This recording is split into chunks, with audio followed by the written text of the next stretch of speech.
नमस्कार, मैं अकेला पंचनामे में आप सभी का स्वागत है। मैं हूं सुमित और एक्सपायरी वीक का दिन और भारतीय बाजारों में एक ज़बरदस्त रफ्तार आज फिर बनी रही। लेकिन जो तेज़ी थी उस तेज़ी में आज आपको फ्रंटलाइन इंडेक्स ज़्यादा कारगर दिखाई पड़ेगा। खासतौर से निफ्टी सेंसेक्स दोनों में तेज़ी थी। निफ्टी बैंक में उतना पार्टिसिपेशन नहीं था, मिड कैप स्मॉल कैप में उतना पार्टिसिपेशन नहीं था, लेकिन निफ्टी में तो ज़बरदस्त उछाल था। तेज़ी की वजह आप कह लीजिए चाहे तो रिलायंस है या फिर कह लीजिए आईटी शेयर, जहां पर आज ज़ोरदार तेज़ी थी। तो आईटी इंडेक्स 2% के आसपास की तेज़ी थी, इसलिए निफ्टी बैंक लाल निशान में, लेकिन निफ्टी में खरीदारी है क्योंकि आईटी जो कि सबसे ज़्यादा वेटेज रखता है फाइनेंशियल्स के बाद, वहाँ पर एक खरीदारी देखने को मिली और उसके साथ साथ रिलायंस का पार्टिसिपेशन भी रहा। तो दोनों की वजह से बाजार अपने नए ऑल टाइम हाई पर पहुंचा। आपको शायद पोर्टफोलियो में इतना बदलाव ना दिखाई पड़े और उल्टा वहाँ पर तो लॉस ही दिखाई पड़े, क्योंकि आज मिड कैप स्मॉल कैप नहीं चल रहे थे। मिड कैप स्मॉल कैप में बिकवाली देखने को मिल रही थी कंपेरेटिवली फ्रंट लाइन इंडेक्स के, वहाँ पर आपको ज़्यादा प्रेशर दिखाई पड़ेगा। पीएसयू बैंक में दबाव था। आज एक तरफ आप कह लीजिए सिर्फ आईटी अगर खड़ा कर दे और बाकी रिलायंस को खड़ा कर दे तो पूरा बाजार दूसरी तरफ थोड़ा सा वीक साइड पे ही दिखाई पड़ेगा। तो लेकिन उसके बावजूद भी अच्छी खरीदारी थी मार्केट्स में, फ्रंट एंड इंडेक्स में अच्छी खरीदारी थी। आज सीमेंट स्पेस में अल्ट्राटेक इंडिया सीमेंट की एक स्ट्रेटेजिक डील जो हुई है, मतलब इन्वेस्टमेंट डील सॉरी जो हुई है, उसका एक इम्पैक्ट देखने को मिला है।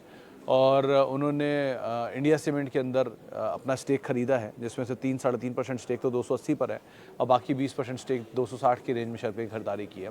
23% स्टेक खरीदा है। वो कहा जा रहा है कि जो दमानी साहब का स्टेक था कंपनी में, उसको इंडिया सीमेंट अल्ट्राटेक ने खरीद लिया है। सो ये अभी तो एक इन्वेस्टमेंट है, लेट्स सी आगे कैसे कामकाज करता है, लेकिन पूरे सीमेंट पैक में बाइंग थी। दूसरे बड़े ट्रिगर में एक टैरिफ हाइक की बातचीत जो लगातार चली रही है, उसके दम पे लास्ट आवर में Bharti Airtel, Vodafone Idea, Reliance सब में खरीदारी देखने को मिली, क्योंकि ऐसा सूत्र बोल रहे हैं कि 15 से 20% के आसपास का टैरिफ हाइक हो सकता है और शायद 1 जुलाई से ही इम्प्लीमेंट होता हुआ दिखाई पड़े। हो सकता है और शायद हो, लेकिन अभी कंफर्मेशन नहीं है। लेट्स सी कैसे क्या होता है। सो एक और पार्ट है, इसको बाजार बहुत कीनली वॉच कर रहा है। और बाकी ओवरऑल मार्केट्स ठीक ठाक था। रियल्टी में आज फिर दबाव था, फार्मा में दबाव था, क्वांट जिन जिन स्मॉल कैप में पोजीशन सकता है वहाँ थोड़ा बहुत प्रेशर था, लेकिन अदरवाइज मार्केट में जो फ्रंट लाइन की बाइंग है वो तो चली रही है और हैवी वेट में बढ़िया खरीदारी देखने को मिल रही है। और हैवी वेट शेयर अच्छी तेज़ी में चल भी रहे हैं। मिड कैप स्मॉल कैप थोड़ा बैकफुट पे ज़रूर है, लेकिन गोइंग फॉरवर्ड वो भी देखते हैं कैसे काम काज करता है। एज ऑफ नाउ सिचुएशन ऐसी कोई खास वीक या कोई ख़राब नहीं है, अच्छी सिचुएशन है। नए लॉन्ग बन रहे हैं, नए हाई बन रहे हैं, आप उसी को मेंटेन करिए। कल हफ्ते का आखिरी कारोबारी सत्र है, फिर ऑटो सेल्स के नंबर्स आएंगे। कल वो बॉन्ड में भी हम शामिल हो रहे हैं, ग्लोबल बॉन्ड इंडेक्स में, सो उसका भी एक इम्पैक्ट रहेगा फ्लोज में। और उसके बाद फिर slowly and steadily earnings and बाकी चीज़ें होंगी। तो इसलिए आप भी बने रहो, ज़्यादा बेटर है। एंड कीप एन आई कैसे मार्केट्स कामकाज करता है। आज के लिए तो सीमेंट और आईटी स्टार था, लेट्स सी कैसे कल क्या होता है। ओके, अब सवाल जवाब का सिलसिला शुरू करते हैं और बातचीत कर लेते हैं कुछ सवालों को लेकर भी। संजेश कांत जैन साहब का सवाल है, sir Asian paints and Titan अभी एक्यूमुलेट कर सकते हैं क्या? जैन साहब देखो, अभी तक ये दोनों चले नहीं हैं एक्चुअल में। तो वो बात अलग है कि ये बहुत लंबे समय के बड़े मल्टीबैगर रहे हैं। इनफैक्ट निफ्टी के पिछले 20 साल की CAGR में जो सबसे बड़े CAGR वाले स्टॉक है उसमें यही 3 नाम है, Bajaj finance, Asian paints and Titan. तो ये तीनों में से 2 आपके चुनाव की लिस्ट में। सो थोड़ा समय रहेगा, थोड़ा कंसोलिडेशन हो सकता है, but these are good stocks to accumulate for a longer duration of time. आप अगर बहुत लंबी अवधि के लिए रखना चाहते हैं तो रख सकते हैं। मतलब बहुत लोगों ने बहुत समय तो ये बात सवाल पूछा था कि लार्ज कैप चलता नहीं है। अल्ट्राटेक आज आपकी स्क्रीन पर 12,000 रुपये है, 6,000 रुपये, 6,500 रुपये पर यही बात होती थी इसी प्लेटफॉर्म पे। आज 12,000 रुपये। रिलायंस 2300, 2400, आज 3200, 3100 जो भी दाम घूम रहा है। HDFC बैंक चलो थोड़ा बहुत चला, TCS in fact slowly and steadily सभी लार्ज कैप भी चलते हैं, और जब ये चलते हैं तो ये चलते हैं। So keep an I on ITC, keep an I on SBI, keep an I on Bajaj finance जो अभी चले नहीं है। हो सकता है इनमें भी कुछ मूव आना शुरू हो जाए कुछ समय बाद, but these are good companies. Otherwise आप एशियन पेंट पे SIP वे में रखिए, इन्वेस्टमेंट कर सकते हैं, but in SIP way and slowly and steadily accumulate करिए हर फॉल्स में। बहुत गिरावट शायद ना भी मिले, इसलिए थोड़ा SIP का साइज़ आपका बड़ा हो, ज़्यादा बेटर है। प्रेम कुमार जी का सवाल है, ICICI बैंक के 19 शेयर हैं 725 पे, क्या क्या करना चाहिए? कुछ नहीं करना चाहिए, होल्ड करना चाहिए। वैसे भी ये 1200 रुपये के आसपास आ गया, ऑलमोस्ट डबल है। क्वांटिटी आपके पास बहुत है नहीं, 20 शेयर हैं, सो इसमें कुछ करने के लिए है भी नहीं, तो बेटर इस बने रहिए। ये इन्वेस्टमेंट ग्रेड स्टॉक है वैसे भी, और कोई एक दिन, 2 दिन, 1 हफ्ता, 2 हफ्ता, 1 महीने के लिए नहीं बना इसको। सो अकॉर्डिंगली आप यहाँ पे समय दीजिए और वो ज़्यादा बेटर है। और वैसे भी अच्छी बैंक है, largest, second largest private bank है। सो बेटर इज समय दीजिए and keep an eye, give some time and create good wealth out of it. Okay, MosChip पे व्यू दीजिए, किस रेट पर लेना चाहिए और एक्साइड पर भी। देखिए चतुर्वेदी जी, मॉस्चिप के केस में मैं एक दिन ये नंबर ये देखा था, स्टॉक जब बीच में बहुत चला था तब मैंने स्टॉक के ऊपर नज़र डाला था। एक चीज़ मैंने ऑब्जर्व की थी कि इसमें प्रमोटर लगातार माल बेच रहा है, शेयर चल रहा है और प्रमोटर माल बेच रहा है। और एक दिन नहीं बिका, यानी कि एक क्वार्टर नहीं है, अगर आप देखेंगे तो पिछले 4-5 क्वार्टर से लगातार बिकता ही चला जा रहा है माल और शेयर चलता ही चला जा रहा है। ये एक रेड फ्लैग जैसा दिखता है आम तौर पे तो, कि प्रमोटर बढ़ते हुए क्रम में शेयर में क्यों माल बेच रहा है। This is something which is a concern. और अभी भी मैं ये पढ़ भी रहा था पेपर में कि लगातार प्रमोटर ब्लॉक पे ब्लॉक हुए जा रही है। हैप्पीएस्ट माइंड हुआ, वेदांता हुआ, कल इवन शारदा मोटर हुआ, सब में प्रमोटर माल बेच रहा है। ये अगर प्रमोटर को कोई चीज़ ऐसी महंगी दिख रही है या प्रमोटर को पैसा बनाने के लिए सही मौका दिख रहा है, तो हमें वैल्यू क्यों दिख रही है, मुझे ये बात समझ में नहीं आ रही। इस चीज़ को आप अगर नज़रअंदाज करके एंटर कर सकते हो तो आप देख लो, लेकिन एल्स ये थोड़ा सा कंसर्न है, नीचे मिल जाए ज़्यादा बेटर है। एंड एक्साइड के केस में it's a good bank, it's a good stock otherwise. वो पिछले 2 महीने पहले चला तो बहुत है, थोड़ा सा कूल ऑफ होने का वेट कर लीजिए और उसके बाद एंटर करिए। वैसे ही बाज़ार बहुत हीटेड अप है, तो थोड़ा ईजी हो जाए, जैसे आज मिड कैप में सेल ऑफ था, स्मॉल कैप में सेल ऑफ था, तो कोई ऐसा मिड कैप स्मॉल कैप का सेल ऑफ मिल जाए, उसका इस्तेमाल करके आप एंटर कर लिए, ज़्यादा बेटर है। जय माता दी सर, जय माता दी Vikas ji. View on ABFRL। Vikas ji, अगर है तो आप होल्ड करो, अगर नहीं है तो नीचे गिरने के बाद एंटर करो, वो ज़्यादा बेटर है। कल ही ये किसी से मेरी बात हुई थी, कल अरुण मंत्री थे या कोई था गेस्ट 1 बजे के शो में, मैंने उनसे राय ली थी इसके ऊपर कि ABFRL में करना क्या चाहिए, क्योंकि ये शेयर चला भी है और चलने में थोड़ा कूल ऑफ भी हुआ है। देखिए TCNS का जो एक्विजिशन है, वो एक्विजिशन नियर टर्म में तो कंपनी के लिए थोड़ा कंसर्न रहेगा, बट गोइंग फॉरवर्ड शायद थोड़ा सपोर्ट भी करे कंपनी को। और वैसे भी किसी भी टेक्सटाइल कंपनी के लिए जो better part of the year होता है वो second half of the financial year होता है, क्योंकि उस टाइम पे वो फेस्टिव डिमांड और बाकी डिमांड पिकअप करनी शुरू करती है। फ्लो अभी तो आप वेट करिए and hold it, let's see. अब इसको आप ये मत समझिए कि ये आपको वो क्या नाम है टाटा ग्रुप की कंपनी का, उसके जैसा एक रिटर्न देगा। वैसे रिटर्न की उम्मीद तो ट्रेंड जैसा रिटर्न देगा, क्योंकि ट्रेंड की इक्विटी साइज़ बहुत छोटा है और इसका इक्विटी साइज़ बहुत बड़ा है। उस पार्ट को भी ध्यान रखिएगा। ट्रेंड की प्रॉफिटेबिलिटी और इनके लॉस में बहुत अंतर है। ये भी पार्ट है। इसलिए थोड़ा बहुत उम्मीदें भी रीजनेबल रखिएगा और साथ में आप बने भी रह सकते हैं इसमें। Okay sir, Ram, you are doing work for retail investor, thank you sir. Please give your opinion on Sanofi India, by the share price at 6850 recently after 13 June. तो मेरे ख्याल से कुमार साहब आपने शायद डीमर्जर के बाद ही खरीदारी की है इसमें, तो अभी आपको तो वो शेयर एलिजिबल नहीं होंगे आप, क्योंकि जो इनका डीमर्जर है उसमें हॉस्पिटल कारोबार अलग है और इनका बाकी कारोबार अलग है। वो कारोबार के शेयर जिनके पास शेयर उस दिन होंगे रिकॉर्ड डेट पर, उनको एलिजिबल होंगे। आपको तो शायद एलिजिबल है या नहीं मुझे नहीं पता। डेट एक बार क्रॉस चेक करनी पड़ेगी। और रही बात बाकी चीज़ों की, तो Sanofi is a good stock otherwise to hold for a longer duration of time. आप समय दीजिए, बने रहिए, अच्छी कंपनी है और थोड़ा चला ज़रूर है, लेकिन ठीक है, नीचे अगर मिले तो आराम से आप एक्यूमुलेट भी कर सकते हैं। बने रहना ज़्यादा बेटर रहेगा। और वैसे भी इस समय वो पॉकेट ज़्यादा अट्रैक्टिव लग रहे हैं जो चले नहीं हैं। मिसाल तौर पे फार्मा बहुत और IT बहुत, IT सबसे ज़्यादा और FMCG, IT FMCG फार्मा ये नहीं चला है, फार्मा फिर भी चला है, बाकी तो बिल्कुल ही नहीं चले हैं। वहाँ एक बार थोड़ा बहुत अट्रैक्टिव स्टेज मिल जाएगी। बाकी NBFC अच्छी दिख रही है, बजाज फिनेंस, PNB हाउसिंग या LIC हाउसिंग फिनेंस थोड़ा थोड़ा चले हैं, लेकिन ठीक है, इनमें फिर भी बहुत वैल्यू है। अकॉर्डिंगली आप काम कर सकते हो इनमें और बने रह सकते हो सनोफी में। सर गोदरेज एग्रोवेट 617, आमतौर पे अंकुर जी ये मोमेंटम बेस्ड ही स्टॉक रहता है, तो और मोमेंटम का इस्तेमाल करके ही इसमें आप रहिएगा। गोदरेज में Godrej consumer is a portfolio stock, Godrej property is a portfolio stock, even Godrej industry is a portfolio stock. Agrovet case में आप होल्ड कर सकते हो फॉर सम टाइम। अभी रिसेंटली इनका वो जो डिस्प्यूट था वो रिजॉल्व हुआ है। 2-3 क्वार्टर तो अभी लगेंगे इसके नंबर्स को ठीक से समझने में, क्या सिचुएशन बनी है, किसके हाथ क्या आया, कितना कौन किस पे काम कर रहा है। वो 2-3 चीज़ें तो रहेंगी, but group is good, company is good. ये लोग पैकेजिंग के बिज़नेस में, मतलब पैकेज फूड के बिज़नेस में भी हैं। अच्छा वॉल्यूम ग्रोथ रहता है यूजुअली इनका, बट फिर भी बाकी 3 पोर्टफोलियो स्टॉक है, इनको आप मोमेंटम के लिए अभी इस्तेमाल करिएगा। अकॉर्डिंगली आगे नंबर अच्छे आ गए तो होल्ड भी कर लीजिएगा, फिर देखते हैं। Sumit sir, Ram Ram ji. I have HDFC bank, can I accumulate at current rate?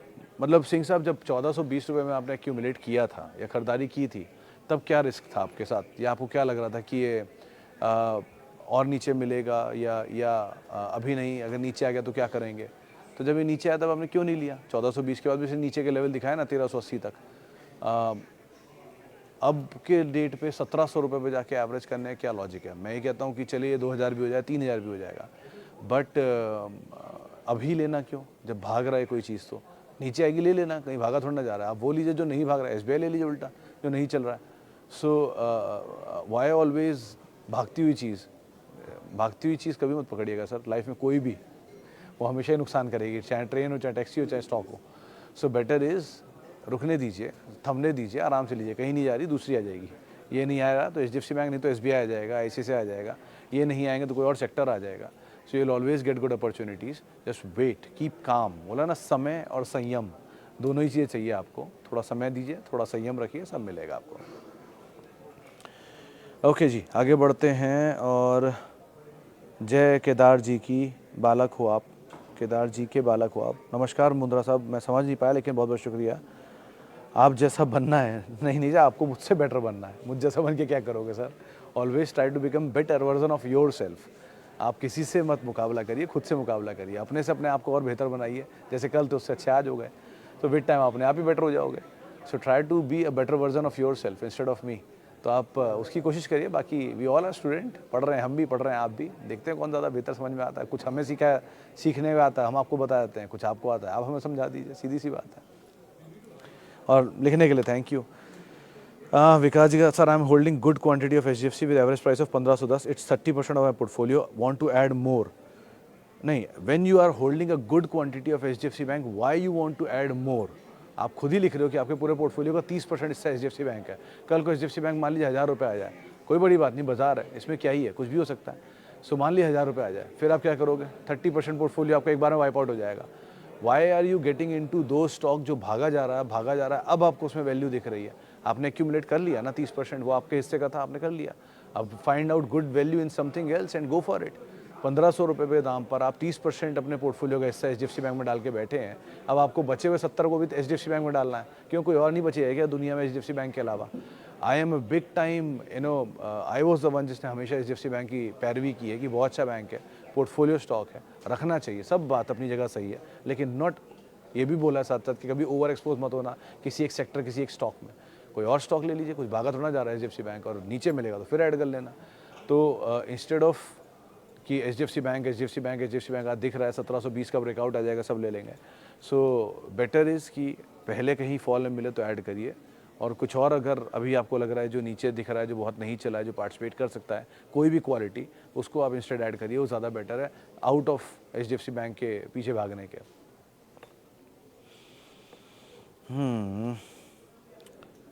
Okay जी, गोदरेज एग्रोवेट हो गया। सर मेरे पास 42 कंपनियों का पोर्टफोलियो है, सभी कंपनी आपकी बताई हुई है, मैंने 20 लाख का इन्वेस्टमेंट 15 साल के लिए किया है।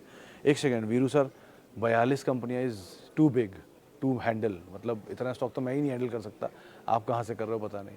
बट और ये इतने सारों की ज़रूरत नहीं है, आपको पैसा बनाना है, इज़ द पर्पस। अगर बनना होगा तो 4 में बन जाएगा, बनना होगा 42 में भी नहीं बनेगा। सो इतनी मेहनत मत करिए, अच्छी कंपनी लीजिए, और जहाँ जहाँ प्रॉफिट मिलता चल रहा है मिड कैप स्मॉल कैप में, वहाँ थोड़ा थोड़ा प्रॉफिट लेकर निकल भी जाइए, ठीक है। और कंसंट्रेट करिए इतना जितना आप संभाल पाएँ।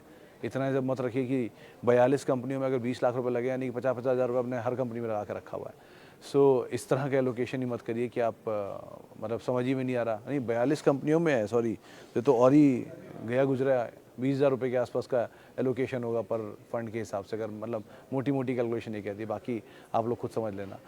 सो इस तरह का एलोकेशन मत करिए, इतना वाइड एलोकेशन करिए उतना जितना मैनेजेबल हो। 3 large, 3 mid, 3 small is enough. ज़्यादा तो चल 4 कर लिए तो भी मैनेजेबल है।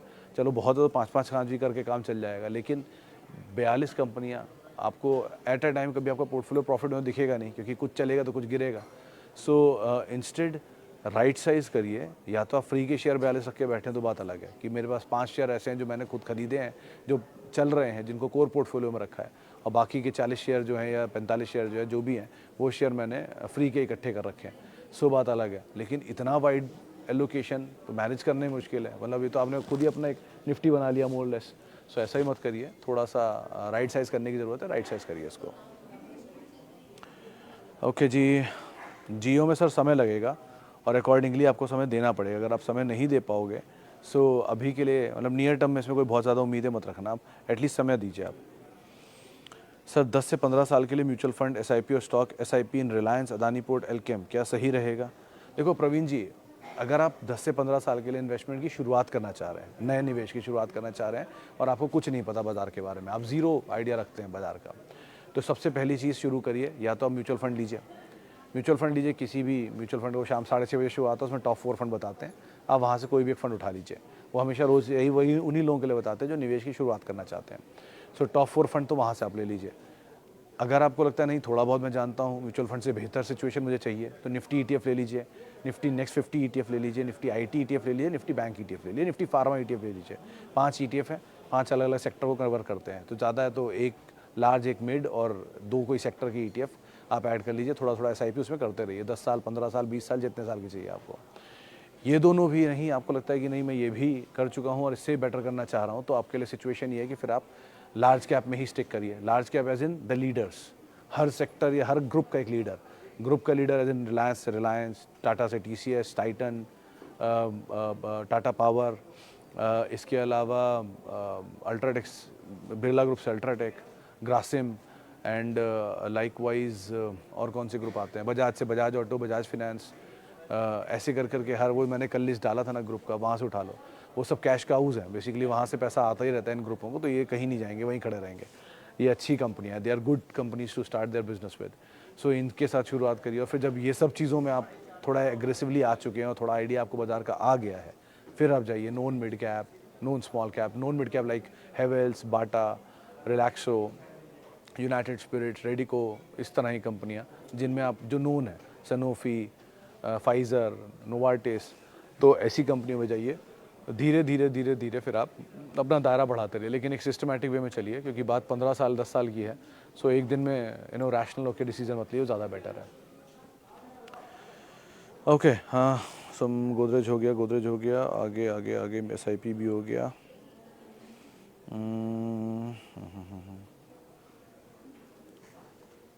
अरे कहाँ गए और सवाल। Sir Nestle for 20 year long term. Kapil ji देखो, है तो ये बढ़िया स्टॉक, बट थोड़ा कंसोलिडेशन में रहेगा, क्योंकि ये एक तेज़ी पकड़ी, फिर उसके बाद स्प्लिट हुआ, स्प्लिट के बाद वो अब रेंज के अंदर काम काज कर रहा है। सो थोड़ा समय तो लग सकता है इसमें, अगर वो पेशेंस और वो समय आप दे सकते हो तो ठीक है, लेकिन अगर वो समय और पेशेंस नहीं है सो आप अकॉर्डिंगली काम रखना, कॉल रखना। लेकिन क्योंकि आप 20 साल बोल रहे हो, तो 20 साल के लिए तो अच्छी कंपनी है, बट वो 2-4 साल में अगर पेशेंस टूटने लग जाए तो घबराना मत, क्योंकि हो सकता है थोड़ा समय लगे इसको। सो आराम आराम से एक्यूमुलेट करिए। It's a very good stock for a longer duration of time, और अच्छी MNC है, बहुत सालों बाद इसने एक इक्विटी डाइल्यूशन किया है। सो इसलिए थोड़ा समय रहेगा, लेकिन otherwise it's a good portfolio stock FMCG space से। चलिए फिलहाल अब इतने सवालों शामिल करूंगा, माफ़ी उन सभी लोगों से इनसे बातचीत नहीं हो पाई। बहुत बहुत शुक्रिया उन सभी लोगों का जिन्होंने सवाल पूछा। आपसे अब मुलाकात होगी 5:30 बजे, और आप मेरे साथ जुड़ सकते हैं। @सुमित रिसर्च मेरा ट्विटर हैंडल है, सोशल मीडिया हैंडल है। किसी भी निवेश से पहले अपने वित्तीय सलाहकार की राय आप लोग ज़रूर ज़रूर ज़रूर ले लें, और CNBC आवाज़ के यूट्यूब, फेसबुक, इंस्टा सारे पेजेस पे आप हमारे साथ जुड़ सकते हैं, फीडबैक दे सकते हैं, इस कार्यक्रम के दौरान सवाल पूछ सकते हैं और बातचीत कर सकते हैं। फिलहाल के लिए इतना ही, बाकी बातें 5:30 बजे फिर करते हैं। नमस्कार।